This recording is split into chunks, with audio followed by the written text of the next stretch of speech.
John Riel Casimero nagmakaawa sa promoter. Kyonosuke Kameda bumuhos ang offer matapos talunin si Casimero.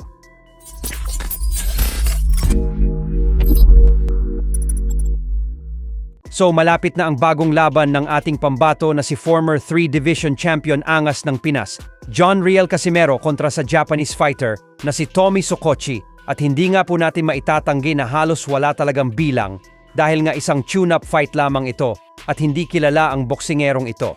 Tapos may record pang 11 panalo with 5 knockouts at 5 talo. Kaya naman kahit manalo dito si Casimero ay walang nakakahanga kasi wala naman talaga ito sa level niya. Bukod dyan ay 8-rounder fight lamang ang kanilang sagupaan. Kaya kapansin-pansin na sobrang laki talaga ng ibinaba ng estado ng karera ng angas ng Pinas. Bilang dating world champion at main event fighter, hanggang sa bumagsak ay 8-rounder fight at undercard na lamang siya sa Japan. Pero ganun pa man nga po ay hindi pa naman huli ang lahat para kay Casimero upang maibangon niya ang kanyang karera at makabalik sa itaas. Pero syempre, mas mahirap na ngayon dahil oras na talaga ang kalaban niya gawa ng kanyang tumatandang edad. Kailangan niya talagang magsunod-sunod ang panalo sa impresibong pamamaraan. At sa sitwasyon po ngayon ay bawal na talaga siyang matalo kung gusto niya pang makalaban sa isang world title fight sa hinaharap.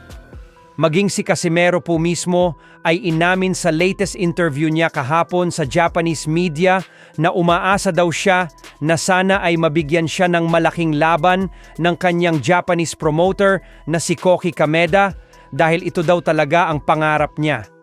Nakikiusap ngayon si Cuadro Alas na bigyan siya ng malaking laban ni Kameda. Ang pinakaposible pong mangyari ay yung Casimero versus Luis Nery. Pero syempre kailangan munang makumbinsin ni Kameda si Nery na pumayag sa hamon ni Cuadro Alas.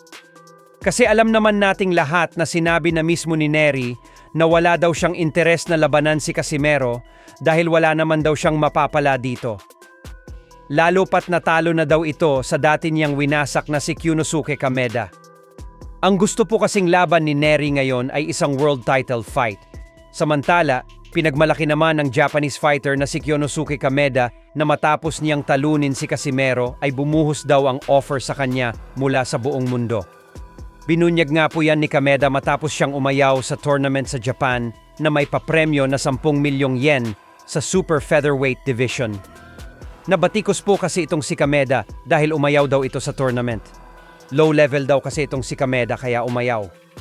Kaya banat ni Kameda sa mga bumabatikos sa kanya na bago daw siya lumaban kay Casimero ay umapply na daw siya sa tournament. At kaya siya umayaw dahil hindi naman daw siya malilinya sa world title kung sakaling manalo siya sa tournament. Hindi daw katulad ngayon na tinalo niya si Casimero. Marami ngayon na nag-offer sa kanya. Bukod yan, former 3-division world champion pa itong tinalo ni Kameda, kaya marami talaga ang mag-offer kay Kameda dahil sa pagtalo nito kay Casimero. Pero ayon naman po kay Casimero, kaya siya natalo dito kay Kameda. Hindi daw kasi sapat yung training niya at in-underestimate daw niya itong si Kameda.